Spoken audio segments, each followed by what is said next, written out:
السلام عليكم ورحمة الله وبركاته. إن الحمد لله والصلاة والسلام على رسول الله وعلى آله وأصحابه ومن أما بعد فأعوذ بالله من الشيطان الرجيم. بسم الله الرحمن الرحيم. يا أيها الذين آمنوا اتقوا الله حق تقاته ولا تموتن إلا وأنتم مسلمون. وقال تعالى: إن عدة الشهور عند الله 12 شهرا في كتاب الله يوم خلق السماوات والأرض منها 4 حرم ذلك الدين القيم فلا تظلموا فيهن أنفسكم. صدق الله العظيم. رب اشرح لي صدري ويسر لي أمري واحلل عقدة من لساني يفقهوا قولي رب علما। সম্মানিত দিনী ভাই এবং বোনেরা, আল্লাহ সুবহানাহু ওয়া তাআলার দরবারে অসংখ্য শুকরিয়া যে আল্লাহ রাব্বুল আলামিন আমাদেরকে সালাতুল মাগরিবের পরে মসজিদে কিছু সময় বসার তৌফিক দিলেন। জন্য মহান মাবুদের দরবারে আমরা শুকরিয়া আদায় করছি, আলহামদুলিল্লাহ। নবী করিম সাল্লাল্লাহু আলাইহি সাল্লামের হাদিস অনুযায়ী যে কোনো ব্যক্তি মসজিদে নামাজ পড়ার পরে যদি যত সময় সে বসে থাকবে তত সময় ধরে নেওয়া হবে যে সে ইবাদতের মধ্যে আছে, যতক্ষণ না তার ওযু নষ্ট। ওযু সহকারে যতক্ষণ আমরা মসজিদে বসবো ততক্ষণই ধরে নেওয়া হবে যে আমরা ইবাদতে আছি। আর এমনিতে তো আলহামদুলিল্লাহ অযথা বসে নাই। আমরা কোরআনের কথা, আল্লাহ রসুলের হাদিসের কথা শোনার জন্য এখানে বসেছি। তো এটা শোনায় সোহাগ, আলহামদুলিল্লাহ। এমনিতে বসে থাকলেই যেটা ইবাদত হয়। আর যদি আপনি কোরআন হাদিসের কথা শুনেন তাহলে তো অবশ্যই আল্লাহ রাব্বুল আলামিন আমাদেরকে রেওয়ার্ড দিবেন। এবং বলা হয়েছে ফেরেশতারা দোয়া করতে থাকেন ওই সমস্ত আল্লাহর বান্দাদের জন্য যে আল্লাহুম্মা গফির লাহু আল্লাহুম্মা, আল্লাহ আপনার এই বান্দাকে আপনি মাগফিরাত করেন এবং তার প্রতি রহম। তো নিঃসন্দেহে আল্লাহ রাব্বুল আলামিন আর ফেরেশতাদের দোয়া আমরা পাচ্ছি যতক্ষণ আমরা মসজিদে বসে আছি। আমরা সংক্ষিপ্ত সময় ইনশাআল্লাহ শেষ করব। পবিত্র কোরআনুল কারীম সূরা তাওবার এখানে আয়াত আমি আপনাদের সামনে তিলাওয়াত করছি, আয়াতের একটা অংশ। আল্লাহ রাব্বুল আলামিন বলছেন যে ইন্না ইদ্দাতাশ শুহুরি ইনদাল্লাহি 12 শাহরাম ফি কিতাবিল্লাহ। যে নিশ্চয় আসমান সমূহ এবং জমিন সমূহ সৃষ্টি করার সময় থেকে আল্লাহ সুবহানাহু ওয়া তাআলার দৃষ্টিতে বছরের মাস হচ্ছে 12টা। ইন্না ইদ্দাতাশ শুহুরি ইনদাল্লাহি 12 শাহরান ফি কিতাবিল্লাহ ইয়াওমা খালাকাস সামাওয়াতি ওয়াল আরদ। আসমান এবং জমিন সৃষ্টি করা থেকে শুরু করে বছরে মাস হচ্ছে 12টা। এবং বলা হচ্ছে মিনহা আরবাআতুন, এই এই বছরের 12 মাসের মধ্যে 4টা মাস আছে মিনহা আরবাআতুন হুরুম, সম্মানিত মাস বা নিষিদ্ধ মাস, হারাম মাস। সো আল্লাহ বলছেন যালিকা দ্বীনুল কাইয়্যিম, এটা হচ্ছে প্রতিষ্ঠিত দিন। আলা তাজলিমু ফীহিন্না আনফুসাকুম, কাজেই তোমরা তোমাদের নিজেদের উপর প্রতি জুলুম করো না, অন্যায় করো না।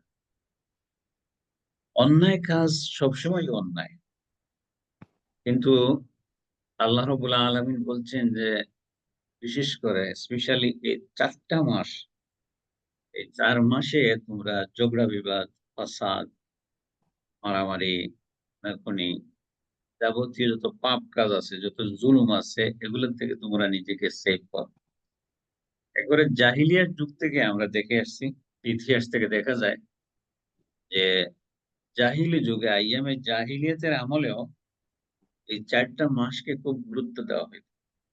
এই আম্মা 4 মাসের ভিতরে কেউ কি করতো না, এদিকে আন, এদিকে আন, এদিকে আন। যে এই যে 4 মাসের ভিতরে কেউ কোন রকম ঝগড়া বিবাদ ফাসাদ করতো না। এবং দেখা গেছে যে আ তৎকালীন সময়ে তারা ব্যবসা বাণিজ্য করতো বেশিরভাগ এই ৪ টা মাসে। যে যে নিরাপদে নিরাপদে কি করা যায়? রাস্তাঘাট চলাফেরা করা যায়। জাহিলরাও কারো উপরে আক্রমণ করে না, যেহেতু এটা নিষিদ্ধ মাস, সম্মানিত মাস, এই মাসে কিছু করা যাবে না। এখন এই সম্মানিত মাসগুলা কোনটা? এটা আবার কোরআনে বলা হয়। নবী করিম সাল্লাল্লাহু আলাইহি সাল্লামের হাদিসে বলা হয়েছে যে ৪ টা মাস কোনটা। এর মধ্যে একটা হচ্ছে যুলকায়দা, আরেকটা হচ্ছে যুলহিজ্জা, আরেকটা হচ্ছে মুহররম, আরেকটা হচ্ছে রজব। তো এখন হচ্ছে যুলকায়দা শেষ হয়ে যাচ্ছে, যুলহাজ শুরু হচ্ছে। তো এরপরে আছে মুহররম, আর এরপরে আছে রজব। এই ৪ টা মাস বলা হয়েছে এটা পবিত্র মাস। এই মাসে যত রকমের ঝগড়াঝাটি, ফিতনা ফাসাদ, এগুলা থেকে নিজেকে সেভ করে রাখা। তো আয়াতটা তিলাওয়াতের উদ্দেশ্য হচ্ছে যে কিছুদিন পরে জিলহজ মাস আসতেছে। এজন্য আগে থেকে যদি একটু প্রস্তুতি আমাদের না থাকে, তাহলে এই জিলহজ মাসে যত ফজিলত বরকত আছে এগুলোর থেকে আমরা অনেকটা মহরুম হয়ে যাব। এজন্য আজকে সংক্ষিপ্ত আকারে পবিত্র জিলহজ মাসের ফজিলত এবং বরকত সম্পর্কে কিছু কথা বলবো ইনশাআল্লাহ, আল্লাহ যদি তৌফিক দান করেন। এখন এই কোরআনের এই আয়াত নবী করিম সাল্লাল্লাহু আলাইহি সাল্লামের হাদিস থেকে আমরা জানলাম যে জিলহজ মাস এমন একটা মাস, ওই ৪ টা মাসের মধ্যে একটা, যেখানে বলা হয়েছে যে আমরা যেন কোন রকম ঝগড়াঝাটি, ফিতনা ফাসাদ না করি। তাহলে আমাদের উচিত যে এই জিলহজ মাস এবং চলিত মাস, আমরা জানি না, হয়তো আমরা অনেকেই জানতাম না যে এই মাসটার ব্যাপারে, বর্তমানে যেটা চলছে যুলকায়দা, যে এই মাসের ব্যাপারে আল্লাহ রাব্বুল আলামিন বলছেন যে এই মাসেও যেন আমরা জুলুম, আমরা ফিতনা ফাসাদ, আমরা ঝগড়াঝাটি, বিবাদ বিসম্বাদ, অর্থাৎ কোন গুনার কাজ আমরা যাতে না করি। নেকির কাজ করা খুব সহজ, খুব সহজও নয়, বাট আপনি যদি চেষ্টা করেন তাহলে নেকির কাজ করতে পারবেন। কিন্তু গুনার কাজ থেকে বাঁচা, এটা আরো বেশি কঠিন। নেকির কাজ করাটা যেমন সহজ, এর চাইতে কঠিন কাজ হলো নাফরমানি থেকে, আল্লাহ যেটা নিষিদ্ধ করেছেন, নিষিদ্ধ কাজ থেকে বাঁচা। এইজন্য পবিত্র জিলহজ মাসের একটা ফজিলত আমরা পেলাম যে এটা ৪ টা নিষিদ্ধ মাসের মধ্যে একটা, পবিত্র মাস সময়ের মধ্যে একটা হচ্ছে জিলহজ মাস। এরপরে বলা হয়েছে যে the first 10 days of the month of Zilhaj are better than jihad in the way of Allah. এই জিলহজ মাসের যে প্রথম যে ১০ দিন আছে, এই ১০ দিন জিহাদের ময়দান, জিহাদে একজন মানুষ জিহাদে অংশগ্রহণ করবে, এটা খুব সহজ জিনিস না। এটা বসে বসে জিকির করা না। যে কোনো সময় আপনার প্রাণ চলে যেতে পারে শত্রুর আক্রমণে। এরকম বাড়ি-ঘর ছেড়ে আপনি অনেক দূর যাবেন যুদ্ধের ময়দানে। বলা হয়েছে যে যুদ্ধের ময়দানে ইসলামের জন্য যে জিহাদ হয়, এই জিহাদের চাইতেও এই ১০ দিন আল্লাহ সুবহানাহু ওয়া তাআলার কাছে অধিক প্রিয়। সুবহানাল্লাহ। ইবনে আব্বাস রাদিয়াল্লাহু তাআলা আনহু তিনি হাদিস বর্ণনা করছেন। রাসূলুল্লাহ সাল্লাল্লাহু আলাইহি ওয়াসাল্লাম বলছেন যে, "মাল আমালু ফি আইয়ামিল আশরি আফদালা মিনাল আমালি ফি হাযি।" যে এই যে there is no deed that is better in the sight of Allah and more greatly rewarded than a good deed done in those days. যে আল্লাহ সুবহানাহু ওয়া তাআলার কাছে যত ইবাদত বন্দেগী আছে, এই ১০ দিনের যে ইবাদত বন্দেগী, এই ইবাদত বন্দেগীর তুলনা হয় না।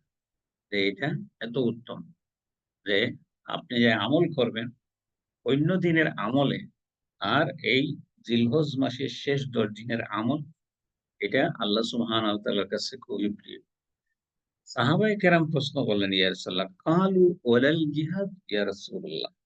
সাহাবায়ে কেরাম বললেন, it was asked, not even jihad for the sake of। তাকে জিজ্ঞেস করা হলো, ইয়া রাসূল সাল্লাল্লাহু আলাইহি সাল্লাম, এটা কি এই ১০ দিন জিহাদের চাইতে উত্তম? নবী করিম সাল্লাল্লাহু আলাইহি সাল্লাম বললেন, ওয়ালাল জিহাদ সুবহানাল্লাহ বিহামদি, যে নট ইভেন জিহাদ হচ্ছে এটা জিহাদের চাইতে উত্তম, ইল্লা রাজুলুন খারাজা ইউকাতিলু বিনাফসিহি ওয়া মালিহি লাম ইয়ারজি বিশাইইন। শুধুমাত্র এটা বললেন, unless a man goes out himself for jihad, taking his wealth with him and doesn't come back with anything. শুধুমাত্র ওই ব্যক্তি ছাড়া, যে ব্যক্তি জেহাদে গেছে তার সম্বল নিয়ে, কিন্তু যা নিয়ে গেছে তাও কিছু ফিরে আসে না এবং সেও ফিরে আসে না। অর্থাৎ সে শহীদ হয়ে গেছে। কোন মানুষ যখন আল্লাহ রাস্তায় শহীদ হয়ে যাবে, তা আল্লাহ রাস্তায় শহীদ হওয়া এই ১০ দিনের চাইতেও এটা উত্তম। বাট যদি শহীদ না হয় তাহলে ওখানে জিহাদ করে যে সওয়াব পাবে, এই সওয়াব এই এই এই এই মর্যাদা সে পেয়ে যাবে এই ১০ দিনের ভিতর। সুবহানাল্লাহ। আরেকটা হচ্ছে যে এই ১০ দিনের ফজিলতের মধ্যে যে আল্লাহ সুবহানাহু ওয়া তাআলা swear during the first 10 days of month of Dhul-Hijjah. আল্লাহ রাব্বুল আলামিন তিনি এই জিলহজ মাসের ১ম ১০ দিনের কসম খেয়েছেন। সুবহানাল্লাহি ওয়া বিহামদিহি। সূরা ফাজরে বলা হয়েছে, ওয়াল ফাজরি ওয়া লায়ালিন আশর। ওয়াল ফাজর, by the dawn and 10 nights.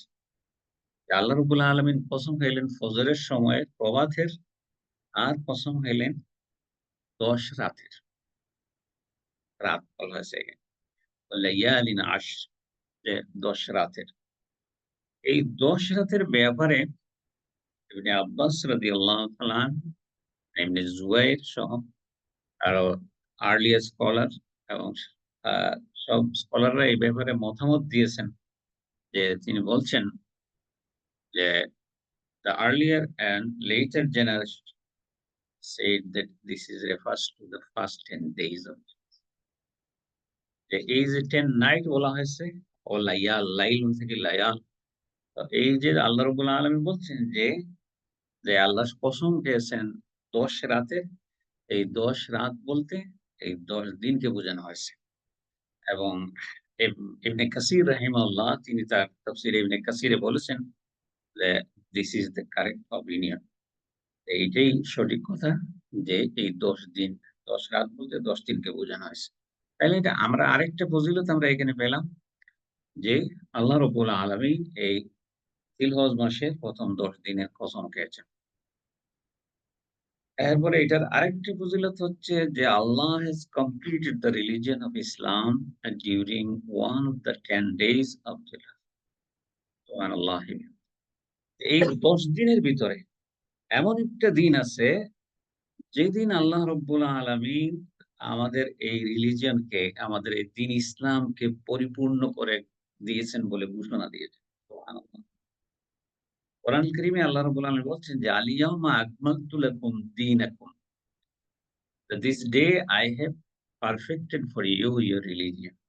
আমি এটা কমপ্লিট করে দিলাম তোমার এই রিলিজিয়ন, তোমার এই ধর্ম, তোমার এই জীবন বিধান। আর ওয়াতমামতু আলাইকুম নি'মাতি and completed my favor upon, আর আমার যত নিয়ামত আছে সব এই নিয়ামত দেওয়া হলো। আর ওয়ারাদিতু লাকুমুল ইসলামা দীনা and I have chosen for you Islam as a religion. আল্লাহ রাব্বুল আলামিন তিনি সন্তুষ্ট হয়ে গেছেন দ্বীন ইসলামের। অর্থাৎ দ্বীন ইসলামের উপরে সন্তুষ্ট হওয়া মানে কি? যে ব্যক্তি ইসলাম অনুসারী হবে আল্লাহ রাব্বুল আলামিন তার উপর সন্তুষ্ট হবে। কোরআনের অন্য জায়গায় বলা হয়েছে ওমাইয়াবতাগি গায়রাল ইসলাম দীনা, যে কোন ব্যক্তি যদি ইসলাম ছাড়া অন্য কোন জীবন আদর্শ অনুসরণ করে তা আল্লাহ রাব্বুল আলামিন এটা গ্রহণ করবেন না। এটা তার কাছে গ্রান্টেড হবে না। তো এটা অত্যন্ত একটা বরকতপূর্ণ বিষয় যে আল্লাহ রাব্বুল আলামিন জিলহজ মাসের ১ম ১০ দিনের ভিতরে এমন একটা দিন আছে যেদিন আল্লাহ রাব্বুল আলামিন আনুষ্ঠানিক ঘোষণা দিয়েছিলেন যে আমি দ্বীন ইসলামকে পরিপূর্ণ করে দিলাম এবং আমার যত নিয়ামত আছে তোমাদেরকে দিলাম। আর কি করলাম? যে আমি দ্বীন ইসলামের প্রতি সন্তুষ্ট হয়ে গেলাম। এই দিনটাই এক ইহুদি হযরত উমর রাদিয়াল্লাহু তাআলা আনহুকে বলছিল যে, "তোমাদের কিতাবে এমন একটা আয়াত আছে, যদি এরকম কোন আয়াত, কোন শ্লোক যদি আমাদের ধর্মগ্রন্থে থাকতো, আমরা ওই দিনকে ঈদের দিন বানিয়ে দিতাম।" তো তিনি তাকে জিজ্ঞেস করলেন, "কোন আয়াত?" সে বলল যে, "আল ইয়াউমা আকমালতু লাকুম দীনাকুম।" এটা কত বড় কথা যে আল্লাহর পক্ষ থেকে সার্টিফাই করা হচ্ছে যে আমার বান্দাদের জন্য আমি দ্বীন ইসলামকে পরিপূর্ণ করে দিছি। আজকে যদি ইসলাম এরকম থাকতো যে নামাজ, রোজা, হজ, যাকাত এটা আছে কিন্তু অর্থনীতি ইসলাম নাই, সমাজনীতিতে ইসলাম নাই, রাজনীতিতে ইসলাম নাই। দেখা যাচ্ছে সব ক্ষেত্রেই আল্লাহ রাব্বুল আলামিন ইসলামের ব্যবস্থা দিয়েছেন। ইসলামিক ফাইন্যান্স এইটা আজকে সারা ওয়ার্ল্ড এর মধ্যে এটা প্রমাণিত হয়েছে যে ইসলামী অর্থ ব্যবস্থা একটা আছে এবং এটা সুদী অর্থ ব্যবস্থা থেকে অনেক উত্তম। এইভাবে আল্লাহ রাব্বুল আলামিন পারিবারিক নীতি, সামাজিক, সাংসারিক যা কিছু আছে সবকিছুই এটার ভেতরে দিয়ে রাখছেন। তো এজন্য আল্লাহ রাব্বুল আলামিন তিনি বলছেন যে, "তোমাদের দ্বীন ইসলামকে আমি কমপ্লিট করে দিছি, পূর্ণ করে দিছি।" তো সে বলছে যে, আ এইটা যদি আমরা পাইতাম তাহলে আমরা ওই দিনটাকে ঈদের দিন করে ফেলতাম। তো হযরত উমর রাদিয়াল্লাহু তাআলা বললেন যে, আমি খুব ভালো করেই জানি যে এটা কোথায় নাজিল হয়েছিল আর কখন নাজিল হয়েছিল।" আ অর্থাৎ নবী করিম সাল্লাল্লাহু আলাইহি সাল্লাম বিদায় হজ্জের সময় এই আয়াতটা নাজিল হয় এবং তিনি সাহাবায়ে কেরামকে শুনিয়ে দেন। তো এটা আমাদের জন্য খুবই খুশকিসমতের ব্যাপার যে আল্লাহ রাব্বুল আলামিন দ্বীন ইসলামকে পরিপূর্ণ করে। এজন্য আ স্কলাররা বলছেন যে যেহেতু আল্লাহ রাব্বুল আলামিন দ্বীন ইসলামকে পরিপূর্ণ করে দিয়েছেন, সুতরাং এখানে নতুন করে সংযোজনের আর কিছুই নাই। একটা পরিপূর্ণ গ্লাস পানিতে ভর্তি। এখন যদি আপনি এখানে কিছু একটা ঢুকান, তাহলে ওখান থেকে কিছু একটা পড়ে যাবে। এজন্য ইসলাম যেটা পরিপূর্ণ আছে, পরিপূর্ণ ইসলামের ভিতরে কিছু ঢুকাইতে গেলেই দেখা যাবে যে আসল ইসলামটা ওখান থেকে সরে যায়। সাপোজ আ যেমন মনে করেন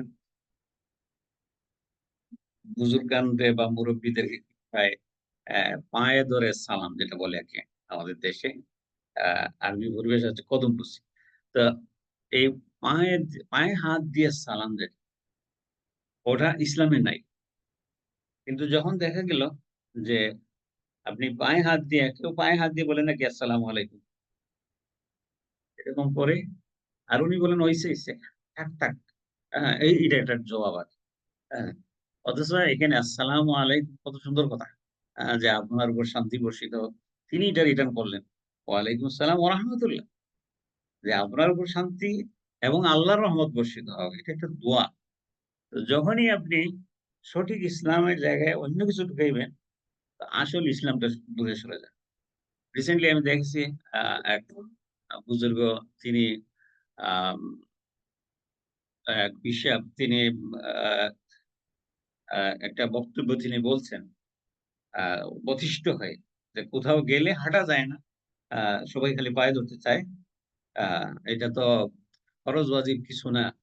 মানে একসময় উনারা হয়তো এটাকে ভালোভাবে এনকারেজ করছিলেন পাবলিক যে পায়ে হাত দিয়ে সালাম দেবা। এটার পক্ষে অনেক দলিল দস্তাবেজ পেশ করছিলেন। কিন্তু পরে অতিষ্ঠ হয়ে তিনি বলছেন যে কোথায় গেলে লোকজন খালি পায়ে হাত দেয়, হাঁটতেই পারি না। এটা বাদ দেন আপনারা এরকম বলছেন। যাই হোক এটা অন্য প্রসঙ্গ। আল্লাহ রাব্বুল আলামিন দ্বীন ইসলামকে পরিপূর্ণ করে দিয়েছেন। ৪ নম্বর আরেকটা হচ্ছে যে the first 10 days of Dhul-Hajj are part of the 40 days that Allah subhanahu wa ta'ala spent with Musa alayhi salatu wassalam at the top of the Mount of Sinai. যে আল্লাহ রাব্বুল আলামিন মুসা আলাইহিস সালাতু ওয়াসসালামের সাথে কথা বলছিলেন ৪০ দিন। আর এটা তুরে সিনা বা মাউন্ট সিনাতে বলা হয়েছে যে এটা ওই ৪০ দিনের একটা অংশ আছে আ জিলহজ মাসের ১ম ১০ দিন। কিভাবে? তো বলা হয়েছে ওয়াওয়াদনা মুসা সালাসিনা লাইলাতান ওয়া আতমামনাহা বিআশরিন ফাতাম্মা মিকাতু রাব্বিহি ৪০ লাইলা। যে I made an appointment with Musa alayhis salam as for 30 nights and perfected them by the addition of 10. So the term of his Lord was completed 40. ১ম এ মুসা আলাইহিস সালামকে ৩০ রাতের জন্য নেওয়া হয়েছিল। ৩০ দিন। আরবিতে রাত বললে দিন বোঝায়। অনেক ক্ষেত্রে। তো তাকে নেওয়া হয়েছিল ৩০ দিনের জন্য। এরপরে আল্লাহ রাব্বুল আলামিন আরো ১০ দিন এড করলেন। এখন মেজরিটি স্কলারদের মতামত হচ্ছে যে এটা হচ্ছে first 30 days were the entire month of যুলকায়দা। আর কি? And the remaining 10 days were the first 10 days will be. বাকি যে ১০ দিন আছে, এই ১০ দিন হচ্ছে জিলহজ মাসের। এই বর্তমানে যে জিলকাদা চলছে, এই পুরো জিলকাদা মাসটা মাসের ৩০ দিন আর জিলহজ মাসের ১০ দিন। এই মিলিয়ে ৪০ দিন হইছে। তো এটা একটা গুরুত্বপূর্ণ যেটা মুসা আলাইহিস সালামের সাথে আল্লাহ রাব্বুল আলামিন কথাবার্তা বলছিলেন তুরে সিনাতে এবং এটা ১০ দিন ছিল জিলহজ মাসের। সুতরাং অত্যন্ত গুরুত্বপূর্ণ একটা ফজিলতের দিন এই দিনগুলা। এরপরে আরেকটা আছে যে the first 10 days of Zulhaj are generally considered the best days of the year. যে এটা যে এই দিনগুলার ব্যাপারে নবী করিম সাল্লাল্লাহু আলাইহি সাল্লাম বলছেন যে বছরের মাঝে সর্বোত্তম দিন হচ্ছে এই ১০ দিন। এমনকি বলা হয়েছে যে আ রাতের দিক থেকে আ রমজানের শেষ ১০ রাত উত্তম। আর দিনের ক্ষেত্রে জিলহজ মাসের ১ম ১০ দিন উত্তম। এই ১০ দিনের মতো আর কোন দিন অত ফজিলতপূর্ণ দিন নাই।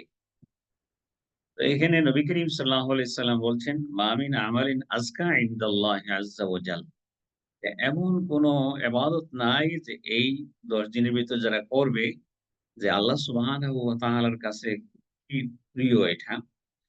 আর ওয়ালা আযমু আজরাম মিন খাইরি ইয়ামা। আর বদলার দিক থেকে রেওয়ার্ড এর দিক থেকে এই ১০ দিন খুবই রেওয়ার্ড পূর্ণ। সম্মানিত ভাই এবং বোনেরা, এরপরে আরেকটা পয়েন্ট হচ্ছে যে pilgrimage to Makkah is performed during the first 10 days of Dhul-Hijjah। এটা আমরা খুব ভালো করে জানি যে হজ হয় এই জিলহজ মাসে। অন্য কোনো মাসে আপনি চাইলে হজ করতে পারবেন। আ যেকোনো মাসে আপনি কিছু দান খয়রাত করতে পারবেন। যেকোনো মাসে আপনি কোরআন তিলাওয়াত করতে পারবেন, নামাজ পড়তে পারবেন, রোজা রাখতে পারবেন। কিন্তু জিলহজ মাসের হজের মাস এবং হজের দিন না আসলে আপনি হজ করতে পারবেন না।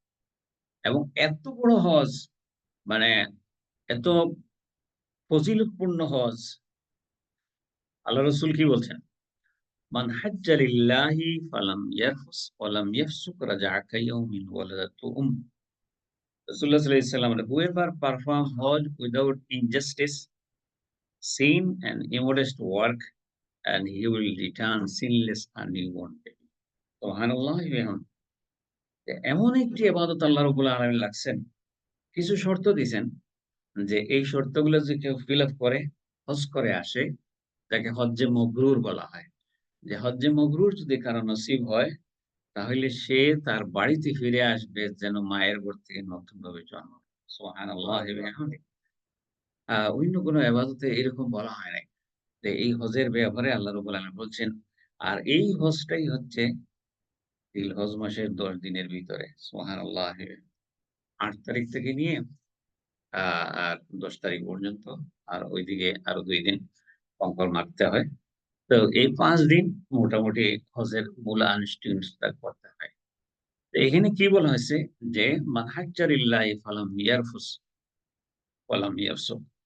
যে আপনি কি করবেন? কোন ব্যক্তি যদি হজ করে এবং সে যদি ঝগড়াঝাটি না করে, অশ্লীল কথাবার্তা না বলে, তাহলে সে কি করবে? এরকম সিনলেস বেবি হয়ে ফিরে আসবে। কিন্তু যারা হজ করছেন আমার সাইফুল ভাই, আমরা একই ইয়ারে হজ করছিলাম, যদিও দেখা হয়নি 2006 এ। তো আমরা দেখেছি যে হজের সফরে মুখ আটকায় রাখা অনেক কঠিন কাজ। খালি পদে, পদে আপনার রাগ উঠবে। আপনার বলবে যে আপনার এজেন্সি যে এই দেখা যায় গোয়া। আপনাকে যেন টাকার জায়গা দিছি। নর্থ আমেরিকা সহ এদিক থেকে যারা যান আলহামদুলিল্লাহ টাকা পয়সা আছে তারা 5 স্টার 3 স্টার হোটেলে থাকেন। কিন্তু আমাদের সাবকন্টিনেন্ট থেকে যারা আসেন তো বলছে যে জায়গা কোথায়? কেমন দূর? কয় না দেখা যায়। দেখা যায় ভাই ৩ মাইল তো ২ মাইলে তো দেখা যায়। ওই ওদিকে একটা খুঁটি দেখা যাচ্ছে। আ এখন যে টাওয়ার যেটা বানাইছে এটা তো অনেক দূর থেকে দেখা যায়। তা আপনি গিয়ে দেখলেন আল্লাহ! এই তো একবার আইসা মনে করেন জুম্মার নামাজ পড়া যায়। কিন্তু ৫ ওয়াক্ত নামাজের জন্য আসার কোনো উপায় নাই। আসতে হইলে বাসে আসতে হবে। এরকম জায়গা দূরে নিয়ে আমরা রাখছে। তো দেখার পরে তো মেজাজ খারাপ হয়েছে। যে দেখো কি করব? আমরা যে বছর ছিলাম আল্লাহ! বাংলাদেশ থেকে আমাদের বাইরে যারা আছেন বয়স্ক লোক, এখন আলহামদুলিল্লাহ একটা ট্রেন্ড শুরু হইছে যে ইয়ংরা অনেক হজ করতেছে। একসময় তো বেশিরভাগ বয়স্ক মোর দেন 70 ইয়ার্স এইরকম মানুষ হজে আসতো। তো এখন আবার অনেকে গাঁও-গ্রাম থেকে আসছে। তারা তো ওগুলা অভ্যস্ত না ব্যবহার করে। এখন এখানে যে হোটেলে দিচ্ছে হাই কমার্ট, লো কমার্ট নাই। তো এক মুরুব্বি গেছেন, এখন কোথায় বসবেন? দেশে তো দেখছেন বসার জন্য ছিদ্র বড় গর্তর মতো থাকে। এখন তার কিছু নাই খুঁজতে, খুঁজতে পরে শেষমেশ পাশে ছাড়িয়ে চলে আসছেন। এরপরে আরেক ভদ্রলোক চিনে গেছেন গিয়া দেখেন আল্লাহ! এখন বেচারাও কি করব? ওইটা ছাড়া পরে ওখানে পানি দিছে দিয়া এক্কারে বিতিকিচ্ছা অবস্থা। এখন তো আমার আল্লাহর বান্দা এত গরম হইছে, লাঠি একটা হাতে নিছে। কে করলো এটা? হ্যাঁ?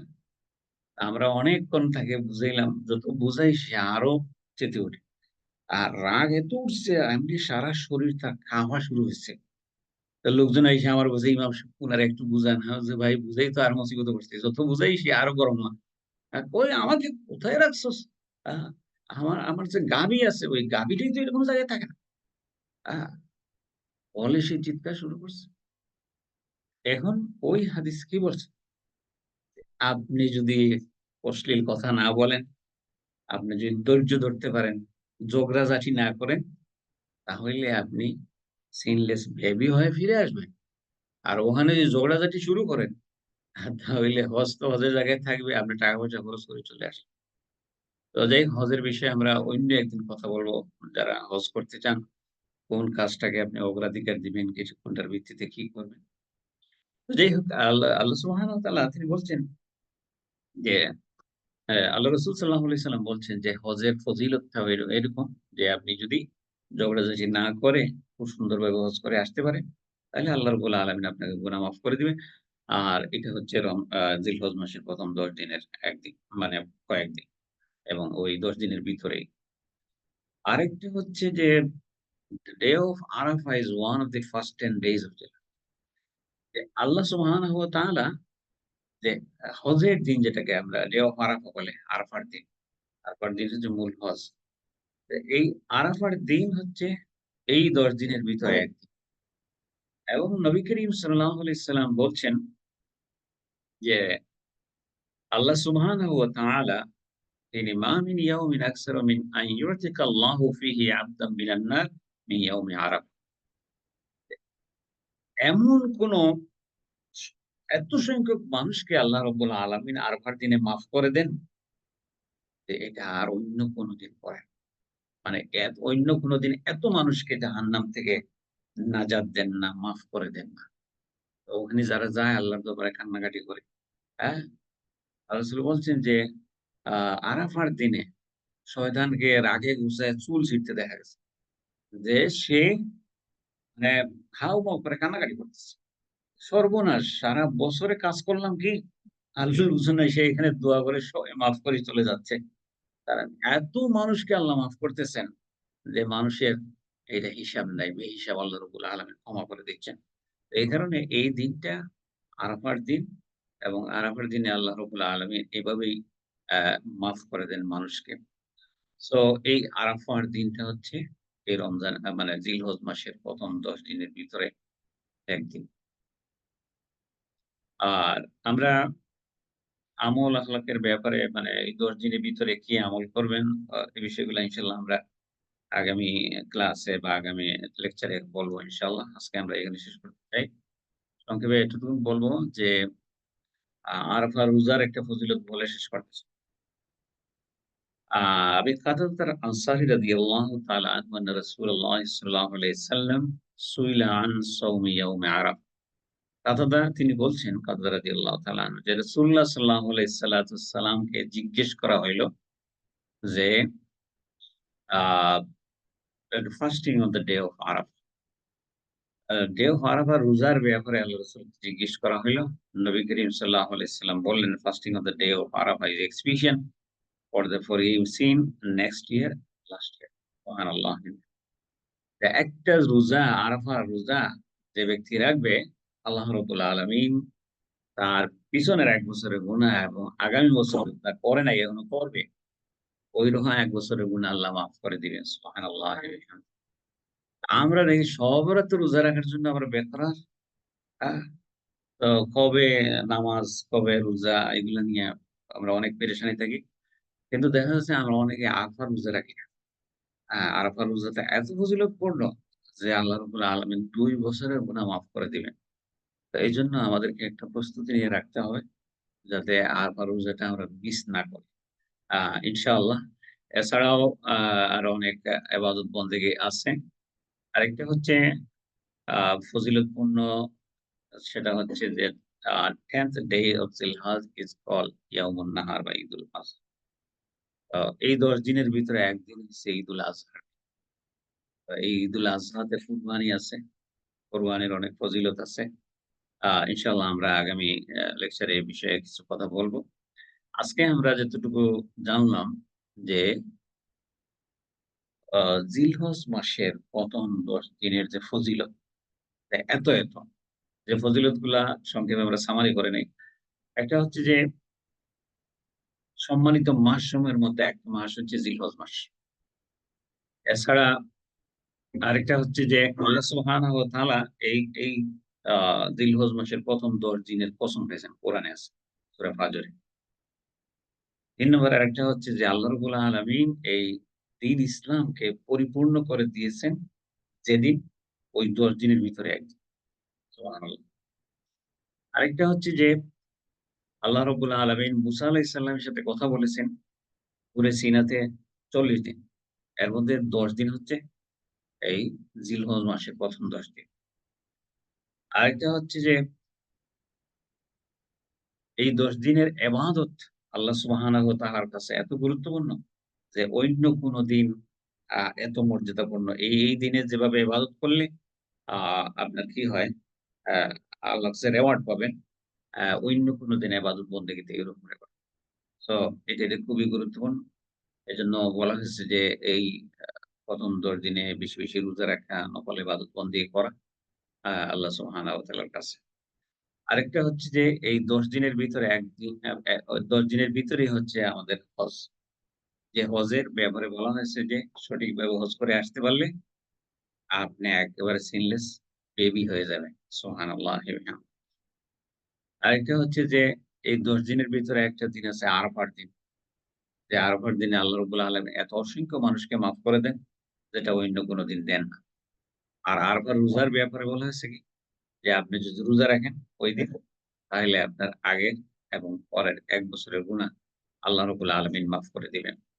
সো আল্লাহ রাব্বুল আলামিন আমাদের সবাইকে পবিত্র জিলহজ মাসের এই ১ম ১০ দিনের কদর করার তৌফিক দিন এবং আমরা যাতে করে এই ১ম ১০ দিন বেশি করে ইবাদত বন্দেগী করতে পারি।